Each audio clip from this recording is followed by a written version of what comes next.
Hello and welcome to health insight. আমি শুভ। আজকে আমরা দুটো বিষয় নিয়ে আলোচনা করব। এক হচ্ছে ডায়াবেটিস এবং আরেকটি হচ্ছে ফ্যাটি লিভার। ডায়াবেটিস নিয়ে আমরা তো বহু আলোচনা করেছি। আজকে আমরা জানার চেষ্টা করব যে যাদের ডায়াবেটিস আছে তাদের ফ্যাটি লিভার হওয়ার চান্সেস কেন এত বেড়ে যায়। ডায়াবেটিস আছে এবং পাশাপাশি যদি ফ্যাটি লিভার আপনার তৈরি হয় তাহলে আপনি কি করবেন, কি ধরনের খাওয়া দাওয়া আপনার হওয়া উচিত, কি ধরনের লাইফস্টাইল আপনি মেনটেন করবেন, সবটাই আজকে আমরা জানবো। এবং এই আলোচনার মূলে যিনি আছেন আমার আপনার সকলের ভীষণ প্রিয় ডক্টর এস এম মল্লিক। নমস্কার ডাক্তারবাবু। নমস্কার। আমরা বহু আলোচনা করেছি যে ডায়াবেটিস নিয়ে, ফ্যাটি লিভার নিয়ে, এবং বিভিন্ন রকম ভাবে আমরা আমাদের দর্শকদের বোঝানোর চেষ্টা করেছি যে কি করবেন না। কিন্তু রিসেন্টলি এক সাবস্ক্রাইবার আমাদের মেসেজ করলেন যে আমার ফ্যাটি লিভার হয়েছে, আমার এটা কি ডায়াবেটিস থেকে হয়েছে এবং আমি কি করব এবার। তো আপনার কাছে আমার প্রশ্ন থাকবে যে ডায়াবেটিস হলে কি ফ্যাটি লিভার হওয়ার চান্সেস বেড়ে যায়? হ্যাঁ, ডায়াবেটিস হলে ফ্যাটি লিভার হওয়ার চান্স বাড়ে এবং আমরা দেখেছি যে টোটাল ডায়াবেটিসের যে পপুলেশন হুম। তার 50 to 70% লোকের ফ্যাটি লিভার আছে। আচ্ছা, এত? এত মানে গড। আপনি যদি র্যান্ডামলি আল্ট্রাসোনোগ্রাফি করেন, আমি যদিও আমার কাছে যেসব ডায়াবেটিক পেশেন্টরা আসেন তাদের আমি বলি যে বছরে একবার করে অন্তত আল্ট্রাসোনোগ্রাফি করবেন, যদি কিছু না পাওয়া যায় 3 বছর অন্তর অন্তর করবেন। কিন্তু যে পেশেন্ট প্রথমবার আসছেন তার আমি আল্ট্রাসোনোগ্রাফি একটা করাই দেখার জন্য, ভিসারাল ফ্যাট অ্যানালিসিস বা লিভারের সাইজ এগুলো দেখার জন্য। আমি দেখেছি 50 to 70% লোকের ফ্যাটি লিভার থাকে, মানে 3 জনের মধ্যে একজনের থাকবেই। ইউজুয়ালি আমরা পাই হচ্ছে 3 জনের মধ্যে 2 জনের। এটা অনেক অনেক। তো এটা মানে কারণ কি, লিভারে এই ফ্যাট জমার কারণ কি ডায়াবেটিস প্রথম কথা পেশেন্টদের? তো একটা ইনসুলিন রেজিস্ট্যান্স, যাদের টাইপ 2 ডায়াবেটিস তাদের বডিতে যে ইনসুলিন রেজিস্ট্যান্স হচ্ছে তার জন্য ফ্যাটি লিভার। আসলে যেটা হয়, এই যে রিসেপ্টর লেভেলে ইনসুলিন রেজিস্ট্যান্স হলো, যে ফ্যাট মাসেলস গুলো ফ্যাট সেলস রিপ্লেসড হয়েছে, লিভারে ফ্যাট জমেছে, তাতে একটা ইনসুলিন রেজিস্ট্যান্স হয়। আবার ইনসুলিন রেজিস্ট্যান্স যখন রিসেপ্টর লেভেলে হচ্ছে তখন ইনসুলিন ভালো করে কাজ করতে পারছে না, বডি চেষ্টা করছে বেশি ইনসুলিন তৈরি করে এই রেজিস্ট্যান্স থেকে কাটানোর জন্য। আপনার দেওয়ালা দরজা আপনি খুলতে পারছেন না বাড়ির, তো আপনি কি করবেন, একা ঠেললেন, তারপরে পাড়া পড়ছে কিনা, আয় বাবা একটু দেখ না, একটু ঠেলে দেখ দরজাটা খুলে দিতে পারিস কিনা, সবাই মিলে খোলার চেষ্টা করা। সেরকম বডিতে বেশি ইনসুলিন তৈরি হয় প্যানক্রিয়াটিক বিটা সেলস থেকে। ওই হাইপার ইনসুলিনেমিয়া মানে শরীরের মধ্যে ইনসুলিনের যে আধিক্য, সেটা কিন্তু এই ফ্যাটি লিভারের জন্য রেসপন্সিবল। কারণ এই যে বেশি ইনসুলিন তৈরি হলো, ইনসুলিন রিসেপ্টর কিন্তু ভালো করে কাজ করছে না, ফলে গ্লুকোজ কোষের মধ্যে ঢুকছে না, কিন্তু শক্তি উৎপাদনের সমস্যা হচ্ছে। এই গ্লুকোজটা will be converted to fatty acid, মানে ফ্যাটে ট্রান্সফার্ড হবে, কনভার্টেড হবে। এবং এই যে হাইপার ইনসুলিনেমিয়া স্টেট তৈরি হলো এবং ইনসুলিন রেজিস্ট্যান্স, তার জন্য ট্রাইগ্লিসারাইড থেকে যে ভিএলডিএল হয়ে ট্রান্সফার হওয়ার কথা ছিল বা কনভার্ট হওয়ার কথা ছিল, যেটা ব্লাড স্ট্রিমে চলে আসতো এই ফ্যাটটা, সেটা আসতে পারছে না। ওই ট্রাইগ্লিসারাইডটা will be deposited in the liver, 1 নম্বর। 2 নম্বর, আমার শরীরে যদি বেশি চর্বি থাকে, এই হাইপার ইনসুলিনেমিয়া, বেশি ইনসুলিন ওই ফ্যাটটাকে, শরীরের ফ্যাটটাকে ভেঙে ফ্রি ফ্যাটি অ্যাসিড তৈরি করে। ওই ফ্রি ফ্যাটি অ্যাসিড গুলো আবার ট্রাইগ্লিসারাইডে কনভার্টেড হয়ে গিয়ে লিভারে ফ্যাট জমায়। শুধু তাই না, এই যে ইনসুলিন ভালো করে কাজ করছে না, তার জন্য beta oxidation of fatty acid, যেটা আমরা কেমিস্ট্রিতে পড়েছিলাম, সেইটা হতে পারবে না। তার জন্য ওই বিটা অক্সিডেশন না হওয়ার জন্য ফ্যাটটা বিটা অক্সিডেশন হয়ে নষ্ট হয়ে যেত, তো সেইগুলো নষ্ট হতে পারছে না, ফলে কনভার্টেড হয়ে যাচ্ছে আরো ট্রাইগ্লিসারাইডে, তাহলে লিভারে ফ্যাট জমছে। এটা তো হার্টেরও ক্ষতি। নিশ্চয়ই হার্টেরও ক্ষতি। তো এই যে ট্রাইগ্লিসারাইড জমা হচ্ছে, ট্রাইগ্লিসারাইড রক্তে বেশি, সেগুলো অ্যাথেরোস্ক্লেরোসিস প্রসেসটাকে আরো অ্যাগ্রাভেট করে দিচ্ছে। ডায়াবেটিক ডিসলিপিডিমিয়া মানে কি? ডায়াবেটিস ডিসলিপিডিমিয়া মানে আপনার কোলেস্ট্রল বেশি হয়েছে, কিন্তু আপনার ব্যাড কোলেস্টেরল বেশি, এলডিএল কোলেস্ট্রলের স্মল পার্টিকেলস বেশি, যেটা অত্যন্ত অ্যাথেরোজেনিক, হার্টের জন্য অত্যন্ত খারাপ, প্লাস তার সঙ্গে ট্রাইগ্লিসারাইড বেশি, মানে ডেডলি কম্বিনেশন। এইচডিএল কম, এলডিএল এর স্মল পার্টিকেল বেশি, আর ট্রাইগ্লিসারাইড বেশি, এটা বলে deadliest combination of lipid profile. সেইটা আপনার ডায়াবেটিক ডিসলিপিডিমিয়ার পার্ট, যেটা অ্যাথেরোস্ক্লেরোসিস করে হার্টের ক্ষতি করে। সাংঘাতিক কম্বিনেশন, সাংঘাতিক কম্বিনেশন, তাহলে ভয়ঙ্কর অস্বাস্থ্যকর একটা এনভায়রনমেন্ট তৈরি হয় শরীরের মধ্যে। এবং আমরা সেই এনভায়রনমেন্টটাকে আরো নার্চার করি। আমরা এক্সারসাইজ করি না, আমরা এক্সারসাইজ করলে শরীরে ওজন কমবে, শরীরে ওজন কমলে ইনসুলিন সেন্সিটিভিটি বাড়বে, ইনসুলিন সেন্সিটিভিটি বাড়লে ইনসুলিনের কম সিক্রেশন হবে, ইনসুলিন শরীরে কম থাকলে আমাদের শরীরের মধ্যে যে ফ্যাট থেকে ফ্রি ফ্যাটি অ্যাসিড তৈরি হতো সেটা আটকে যাবে, প্লাস ট্রাইগ্লিসারাইড থেকে ভিএলডিএল তৈরি হয়, আমাদের লিভারে ফ্যাট কম তৈরি হবে। শুধু তাই নয়, এই যে লিভারে ফ্যাট বেশি তৈরি হলো তার জন্য ইনসুলিন রেজিস্ট্যান্স আরো বেড়ে গেল, ভিসিয়াস সাইকেল, আরো বেশি ইনসুলিন তৈরি হবে, আরো বেশি ফ্যাট জমা হবে। সুতরাং গ্রেড 1 ফ্যাটি লিভার হবে, সেখান থেকে গ্রেড 2 হবে, সেখান থেকে গ্রেড 3 হবে।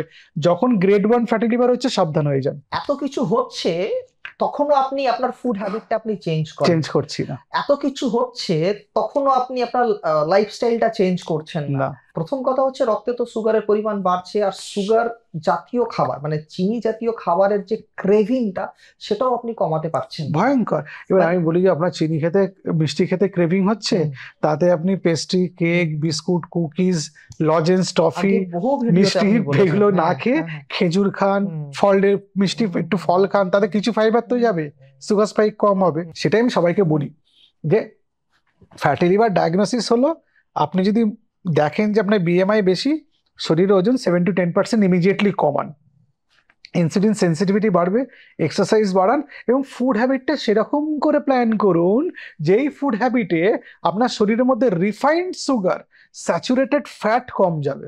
এবার আপনি বললেন এই দুধ তো সাদা, আর দুধ থেকে বানানো পনির কি করে খারাপ হবে?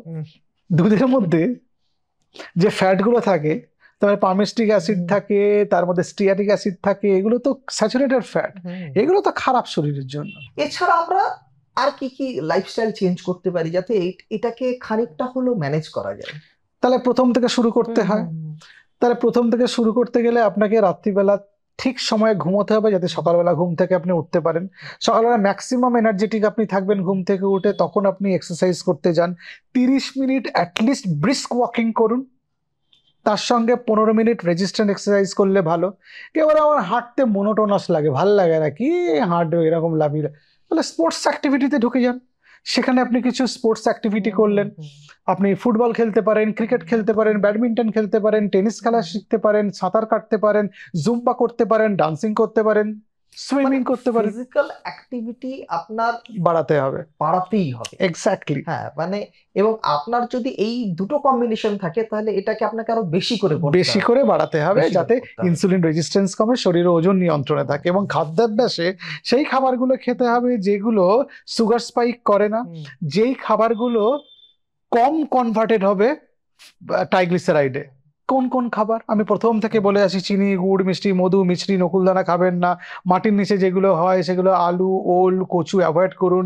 ফলের মধ্যে আম, কলা, লিচু, কাঁঠাল অ্যাভয়েড করুন।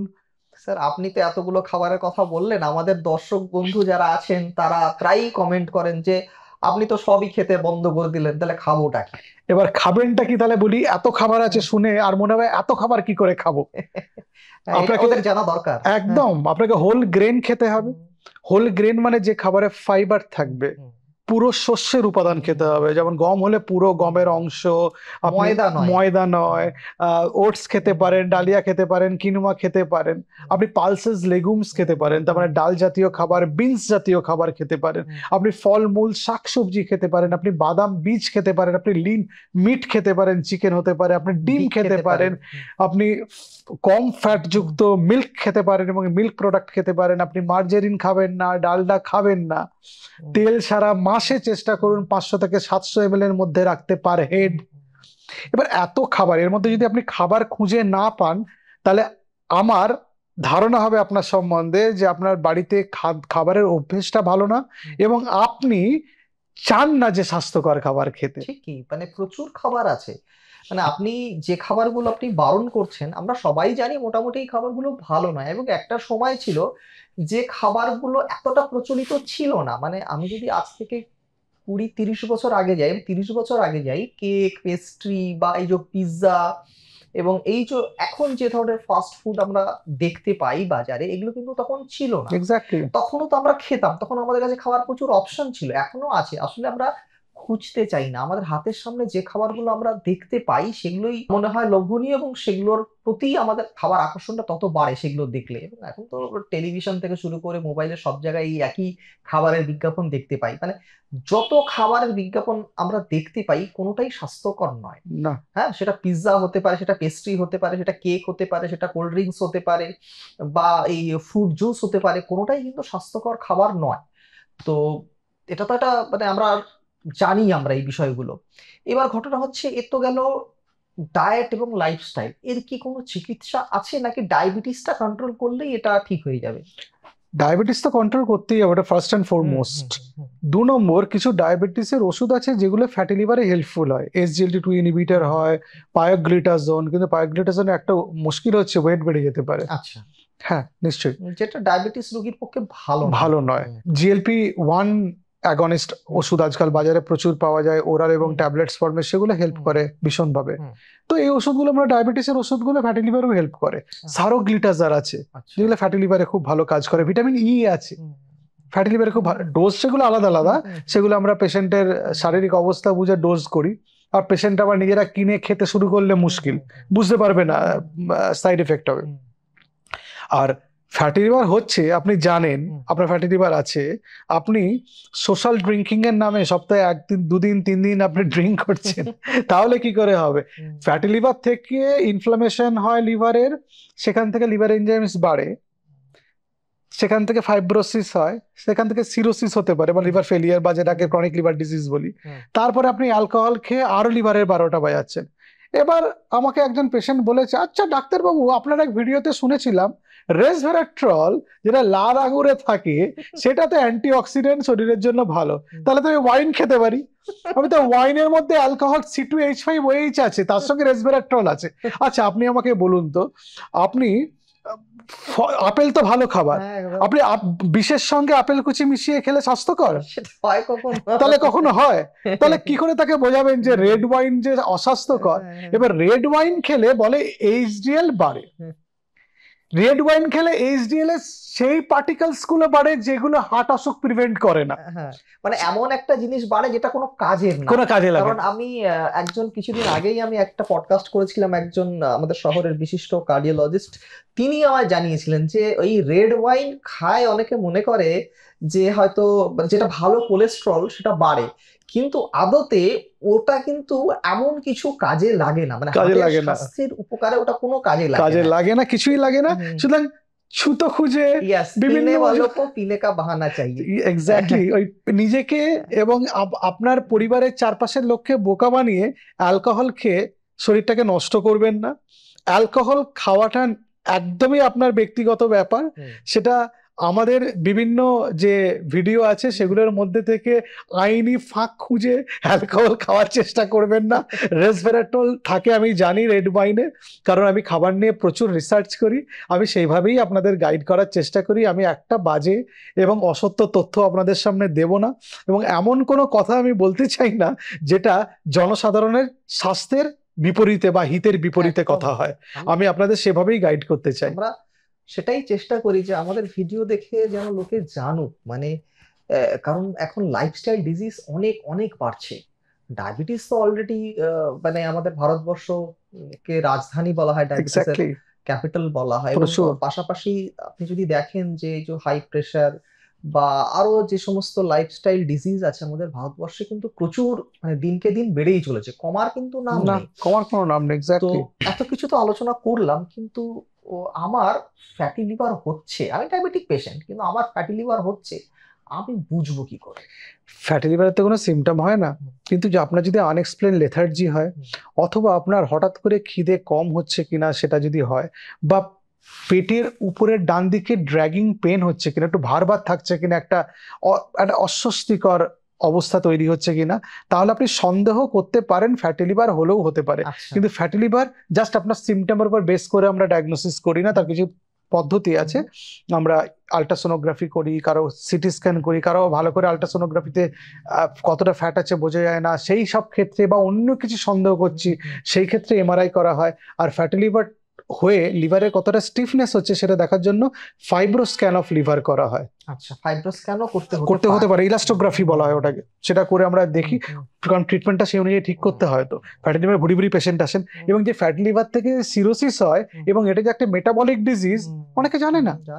এবং এটা আপনি ফেলে রাখলে একটা দিন এমনও হতে পারে যে মানে এমন একটা কন্ডিশনে পৌঁছতে পারে যেখানে লিভার ট্রান্সপ্লান্ট ছাড়ার উপায় থাকবে না। এক্স্যাক্টলি। এবং সেটা মানে প্রচন্ড ব্যয়বহুল এবং মানে খুব মারাত্মক একটা জিনিস হতে পারে। মানে হতে পারে যে আপনার লিভারে ফ্যাট জমেছে, ফার্স্ট স্টেজ আছে, আপনি একটু লাইফস্টাইল মডিফাই করলেন, একটু চিকিৎসকের কাছে পৌঁছলেন, একটু এক্সারসাইজ করলেন, আপনার এটা ঠিক হয়ে যেতে পারে।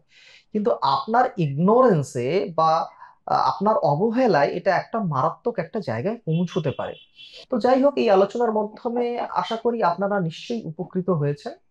ফ্যাটি লিভার বা ডায়াবেটিস সংক্রান্ত যদি আপনাদের কোনো প্রশ্ন থাকে, আপনারা কমেন্ট বক্সে লিখে জানাতে পারেন, আমরা চেষ্টা করব তার যথাযথ উত্তর দেওয়ার।